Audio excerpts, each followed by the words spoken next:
Thank you, guys. Thank you. You sit here? Yeah. Great. Great to see you all. I think the last time I was in here was the night before the inauguration. We had a dinner in here, and it was so tightly packed that you actually couldn't get up to go to the bathroom or request an additional glass of water. That's how tightly packed we were in here. And you guys are doing pretty good, actually. Maybe not that tight, but comfortable. But you're doing good. Tastefully packed. That's the happy medium. Before you say whatever introductory thing you were going to say, I'm sure Orrin has a spiel. Orrin always has a spiel, but I just want to say thanks to Secretary Rubio for the very kind words of introduction. So, Marco, I was very fond of him as a Senate colleague, but you learn a lot about somebody when you see them actually operate behind the scenes. And Marco is, if anything, more impressive privately than he is publicly, which is very hard to do, but he's very thoughtful. He actually listens, which is a rare skill in politics. We're very good at talking.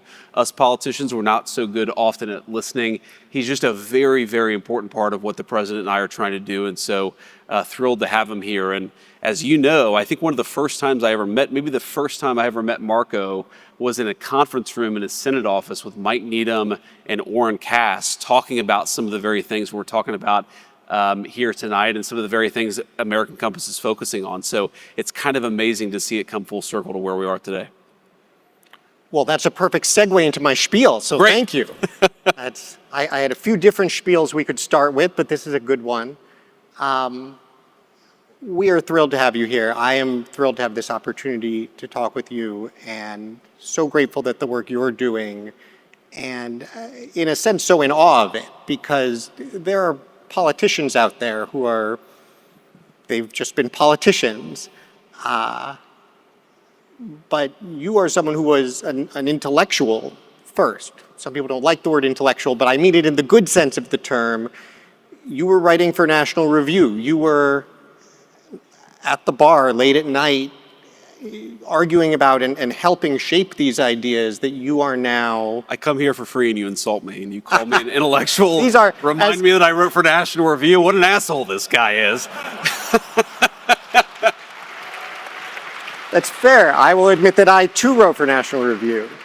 But as I said in my introductory remarks earlier, I have no higher compliment than this guy likes to argue. So that is, it's a wonderful thing, and I think it really distinguishes you as someone who not just cares about and believes in these ideas, but has formed them. Sure.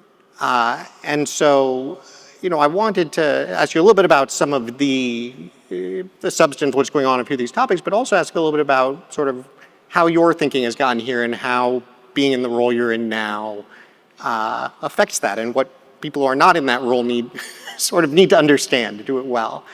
And so let's start here on the substance, though, because obviously trade is in the news from time to time. Trade is, and I think you've articulated this well, trade is one element of what is a much broader project. Sure. About reshoring, reindustrialization. I want to ask you, how do you define that project? What is the broader goal that the trade agenda is part of, and where do you see it ultimately going if it's going to be successful? Yeah, so first of all, congrats. I see here on the screen, this is the 5-year anniversary of American Compass. You guys have accomplished a lot in 5 years, and I want to echo what Secretary Rubio said. Keep doing it, because it really has influenced my thinking. It's influenced the thinking of multiple people within the administration.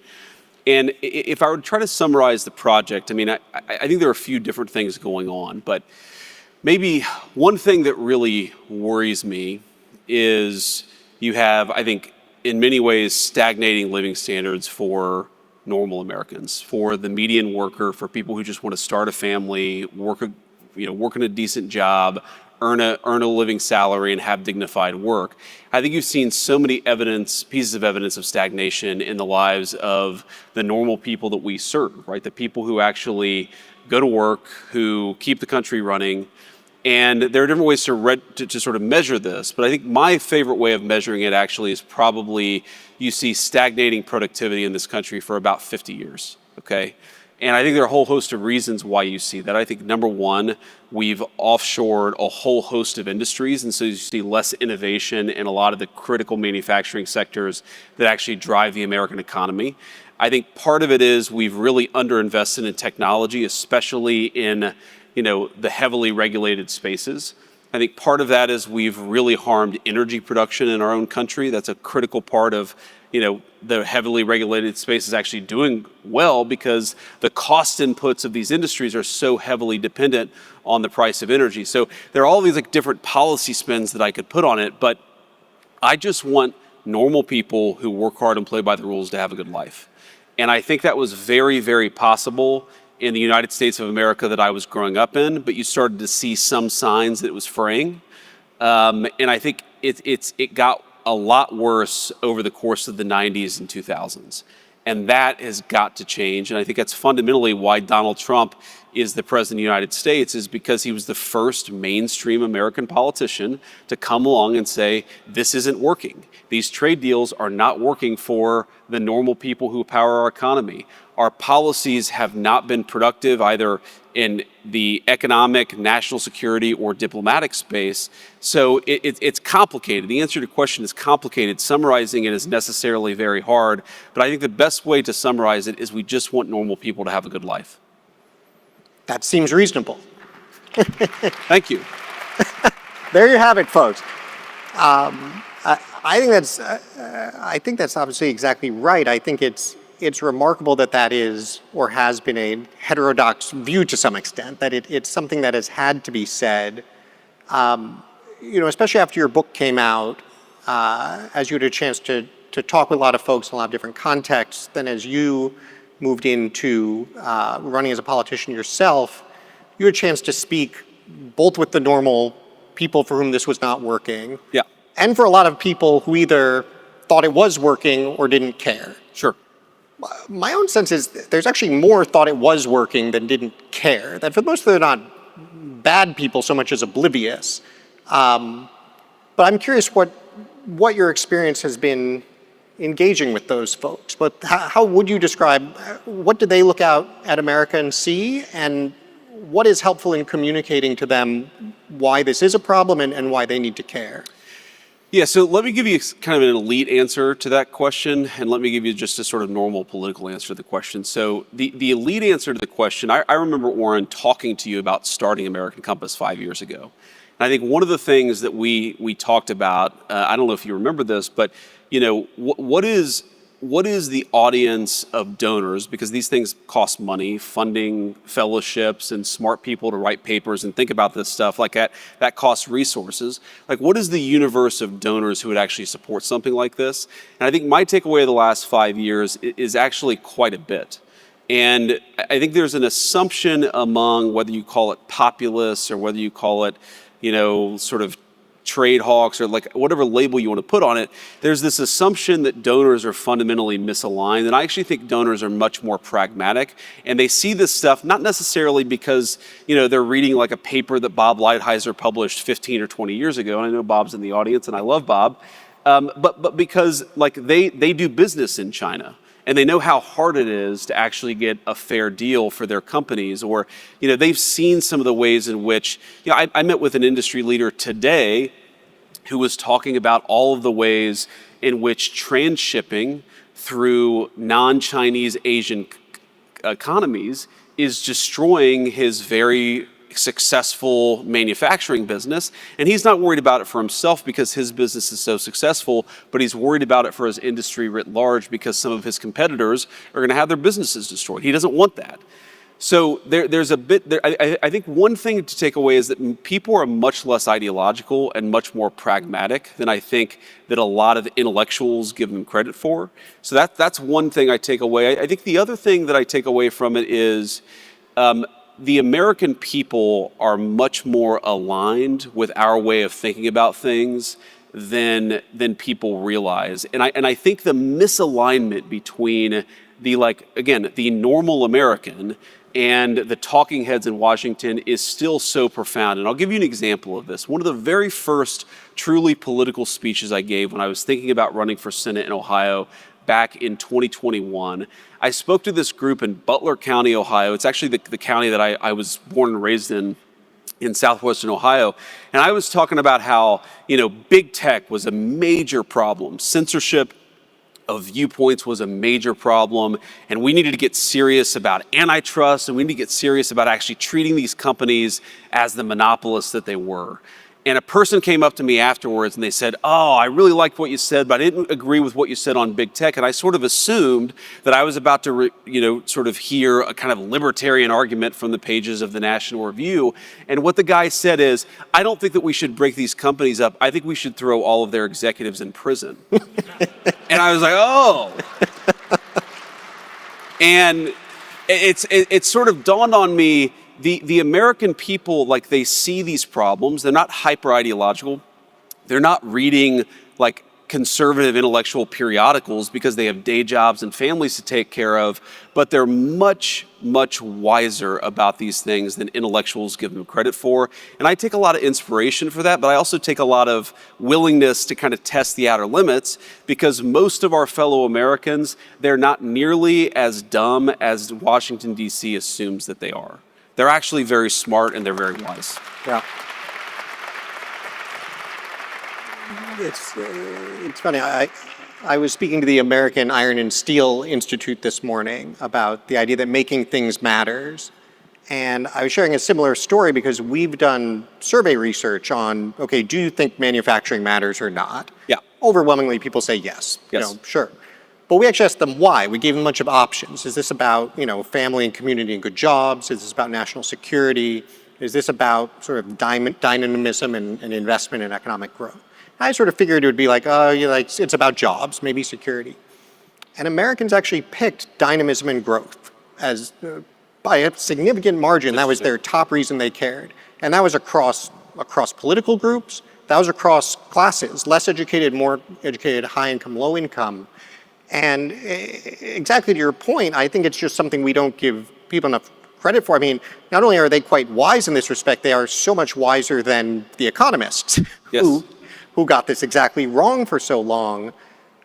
I was struck by the speech that you gave at the American Dynamism Conference, which I think touched on a lot of this, because you focused on what is on one hand a real challenge in the new conservative coalition, where on one hand you have the working class, you have labor, on the other hand you have technologists, folks who are very focused on innovation. And I think you made what is such a critical point, which is that these are not necessarily in conflict. Ultimately, success is defined by the extent to which we synthesize these things. Yes. I think conceptually, in my mind, that's absolutely right. In practice, that can still be hard. I think there are a lot of places where you still see these collisions.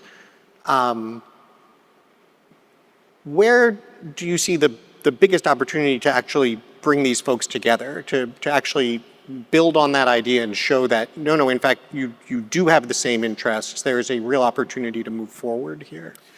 Well, I think that it's interesting you mentioned the American Dynamism speech, because I do think that's actually where the synthesis is, right? That if you believe in growth and you believe that, to have any opportunity to make people's lives better, you actually need sustained GDP growth, then you actually need to have the kind of industries that can support broad-based technological innovation. And so I think that really is the combination. Like, why do I care so much about manufacturing, and why do I care so much about the kind of educational institutions we have to support those industries?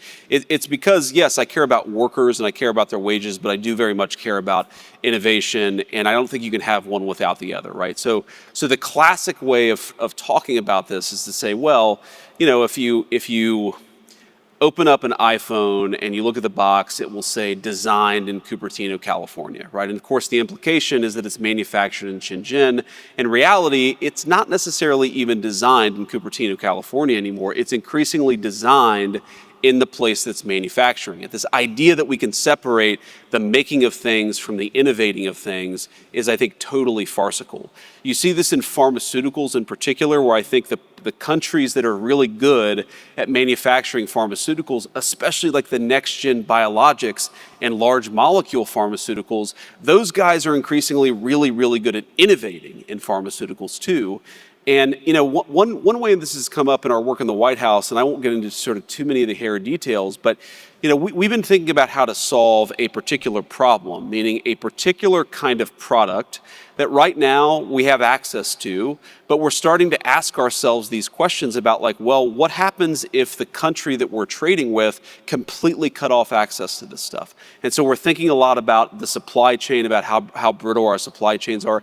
And by the way, one thing that is shocking about the prior government, about the government we inherited the White House from, is if I, on January the 21st, in fact, I did ask this question, where are the biggest deficiencies in our supply chains? What are the 100 products that we're completely reliant on some other entity to make for us? Where are they made, and how hard would it be to onshore that manufacturing? I asked that explicit question, and the answer was, we don't know. Nobody in the prior government had actually asked these very fundamental questions. And so what is so crazy about the hyper-globalized era is that you had these basic questions about the brittleness of our supply chains that were completely uninvestigated by the very people who supported globalizing those supply chains. We were actually governed by complete morons, and we didn't even realize it until the Trump administration started to get underneath the hood of our government. But to take it back to sort of the point that I was trying to make. Okay, if you want to onshore this one piece of the supply chain, what kind of talent would you need in the labor force to make that possible? And I started talking to, venture capitalists and technologists and people who run sort of industries in this space. And what kept on coming back is, okay, yes, there's a tariff question, there's a revenue guarantee question, there's a capital question.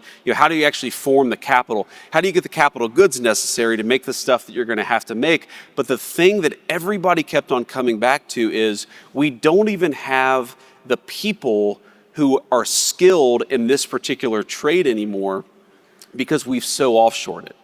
And you realize the point about trade policy, all of this stuff is connected, but when you atrophy critical skills in the economy, it's not easy just to flip that switch back on. And I think that was the way in which the advocates of globalization were the most wrong, is they allowed the best skilled trades workforce in the history of the world to become a little bit atrophied. And I think we're still very good.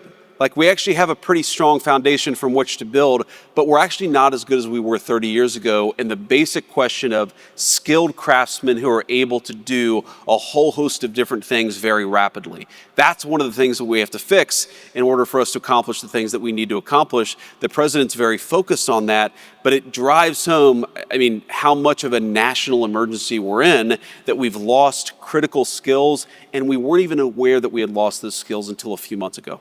Yeah, and of course, the part that drives me nuts about it is the same people who said it does not matter where things get made. Yes. It does not matter if all this goes overseas. Now it's overseas, you say well, why can't we bring it back? And they say, oh, well, because we lost all the expertise. The expertise is super important. And you want to, right. Somewhere you wonder, do they even, are they trying to lose? It's rough. I think it's very hard for them to realize that the sum of their work, and a lot of these people are good people, a lot of them are well-intentioned. It's very hard, and I saw this in the United States Senate, to look back on a 30, 40, or 50-year career and say, the very thing that I tried to do, I accomplished the opposite, right? It takes a special person to be able to actually change and pivot and accept new information. And unfortunately, we just don't have a lot of those people in the leadership class of the country. The way in which this is most absurd is the people who are most pro-globalization, the people who are most indifferent to whether a given part of the supply chain existed here or China or Russia or somewhere else, those are very often the same people who want us to fight wars all over the world with munitions that are increasingly made by the very people that we offshored our supply chains to. And the fact that, I saw this in the Senate, the fact that you would have people say, we should send an unlimited number of munitions to this conflict, even though we don't make those munitions in the United States of America anymore, the complete disconnect between their views on foreign policy and economic policy made me realize again that we're governed by people who aren't up to the job.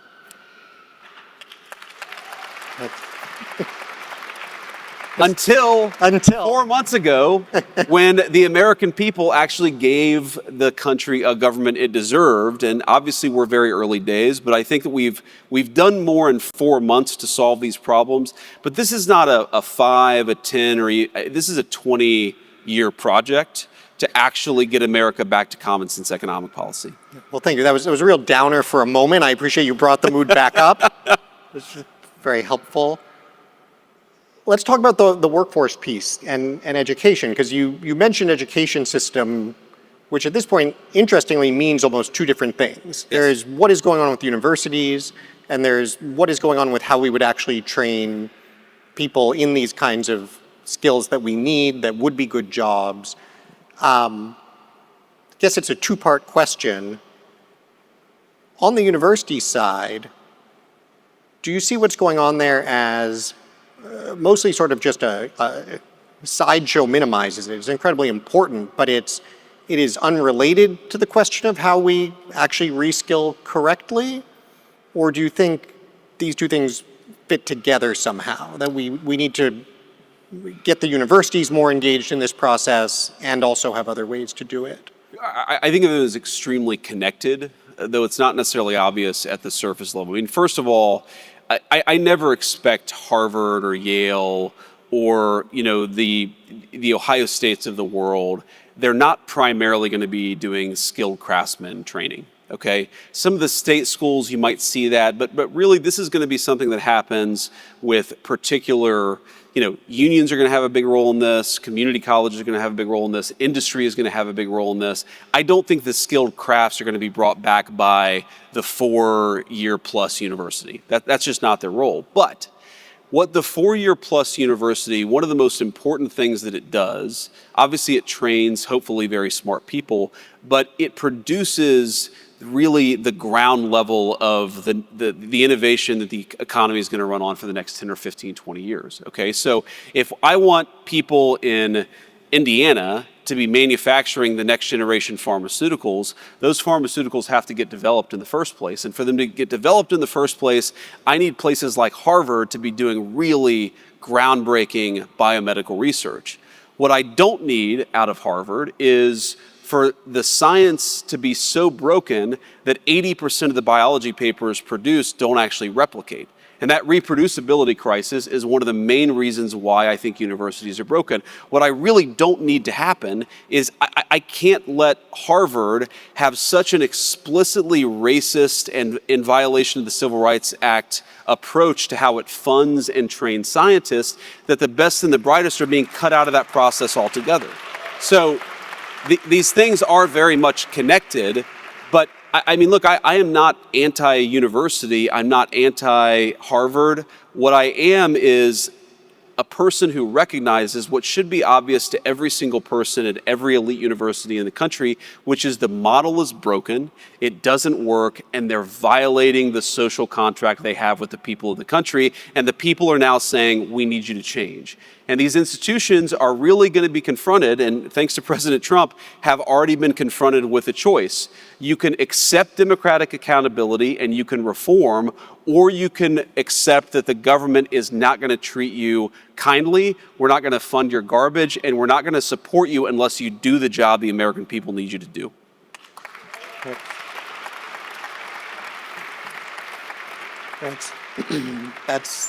That is very well said. I found myself at one of these universities speaking to a faculty board the day after the $9 billion Harvard announcement. Did you tell them you knew me? It may have come up. It may have come up. I'm surprised you survived.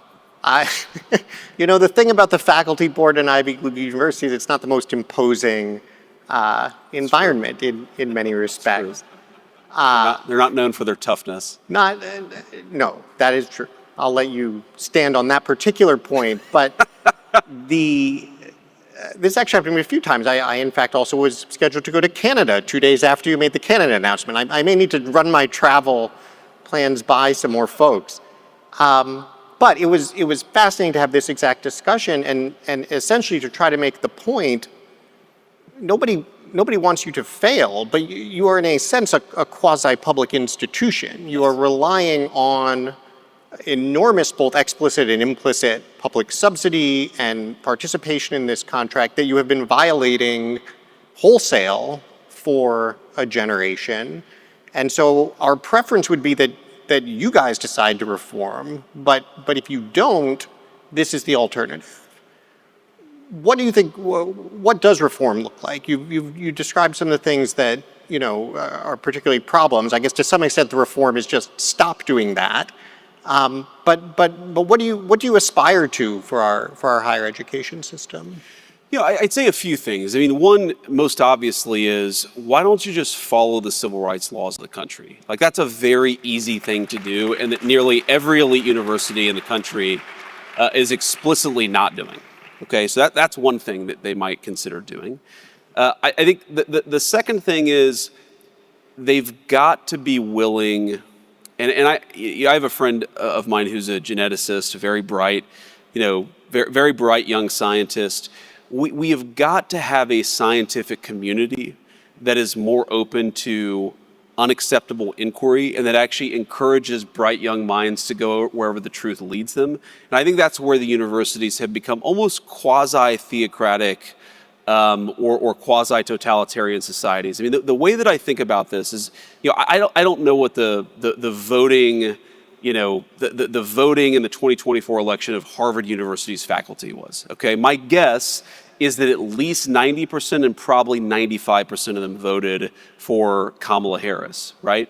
Very brilliant Kamala Harris, of course. But if you ask yourself a foreign election, a foreign country's election, and you say 80% of the people voted for one candidate, you would say, oh, that's kind of weird, right? That's like not a super healthy democracy.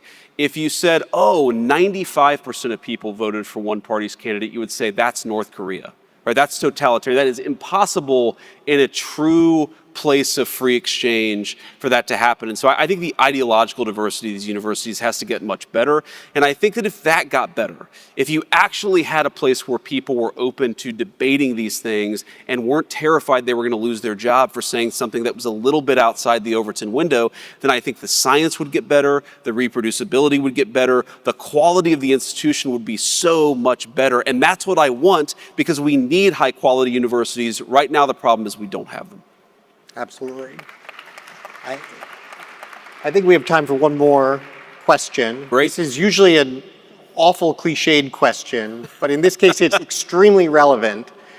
As I think you know, one of American Compass's key activities, we have what we call our membership group. It's now more than 250 young policy professionals. Dozens of them are in the administration. They're senior staff on Capitol Hill. They're in think tanks. They are why I am so optimistic about the future and Sure. what I think is most important about our organization. And so it is not at all a cliche to ask, what is the advice you would give to younger people, admittedly not that much younger, who are deeply engaged in bringing about this kind of change? What do you need? What should they be doing more of? What are the things that maybe no one's doing because it's just not as much fun, but it's incredibly important? What are the things that never occurred to you needed to be done until you got to where you are now that you would like to assign to them all before you leave? So I've reached this stage of my career, I guess, where I'm now the old guy. You are the old to guy. offer advice to all of you. Again, you started out by calling me an intellectual, and your final question is effectively, hey, old man, give advice to all of these young people here. But let me say a couple of things. So first of all, I think that you guys should go forth with a lot of confidence, because the conversations that are happening in this room and amongst all of you are far more interesting and far more influential in the policy conversation than almost anything else that's happening in Washington, D.C. There was a time in my life when I was incredibly, I didn't like to talk about trade policy because I didn't have a PhD in economics. Well, it turns out that a lot of the people who had PhDs in economics were flagrantly wrong, and they were given... Would you like to be the chief economist at American Compass? I already have a job, man. We can do an honorary one. It turns out the title. Ask Marco Rubio. He's got like 5 jobs. Maybe he'll take on a 6th. But I think that there is still, among especially well-educated DC conservative types, there is still this sort of apprehensiveness about, well, I don't have this credential, so should I not opine on this topic? And I think that in reality, you've got to realize that the people who grant these credentials have been gatekeepers, and their ideas and their entire work in Washington has served to make the people that they should be serving poorer and less happy, has reduced their life expectancy, and has made the national security of the country weaker. Ignore those people. They don't matter, and you have to beat them and not worry so much about what they think. That's one piece of advice. I mean, this is to me the fundamental thing about our country. Right? There's so much good in it. There's so much brilliance in it. We still have the best science and technology in the world. There's so much that I'm optimistic about. The thing that really worries the hell out of me is that you have people in Washington who have been calling the shots for 40 years, and the life expectancy of their country has dropped. And if that doesn't cause you to look in the mirror and say, maybe I should be doing something different, then there's something fundamentally wrong with you. And so I've given up hope that we can persuade most of the think tank intellectuals of Washington, D.C. to change. We can't change them. What we can do is replace them with all of you, and that's exactly what we aim to do. That's number one. The second piece of advice that I'd give is, look where we are. Right, this is a beautiful, beautiful place. Again, the last time that I was here, I was about to be inaugurated as the 50th Vice President of the United States, like literally the next day. Like, this is a very cool place to get to spend an evening. I'm sure the food is great. I'm sure the company is even better. But try to remember that all of this, you know, the job that I have, the white papers that you write, the work that you do, it is all in the service of making normal people have a better life. And so try to find opportunities to actually get out there and see the effects of what you're doing has on the American population. Try to get out there and get to know your fellow Americans. Try to not be, the problem with the generation of DC intellectual that was so broken is they were so cloistered, they had no idea that they were about to get hit by a freight train. Don't ever be those people. Learn the lessons. I think one of the lessons you have to learn is be more open and be more willing to sort of test the Overton window. A lesson is that you've got to have conversations with everybody and not like try to cloister yourself off from everything that's happening intellectually in this town. But I think the most important lesson is to get out there and know the country that you serve. And every single one of you in some form or another are serving this country that all of us love so much. I think that if you actually get out there, it will give you an incredible optimism and hope for the country, but it will also, most importantly, give you an incredible sense of duty. You all are lucky to be here. You're lucky to have the influence on this country that you do. So get out there and do your duty with optimism and hope and a recognition that you're lucky to get to have the life that you do. Use that life to serve the people that all of us love so much. Thank you, guys. Thank you, sir. Please join me in thanking J.D. Vance. Thank you all. For everything you're doing. Thank you all. Good to see you.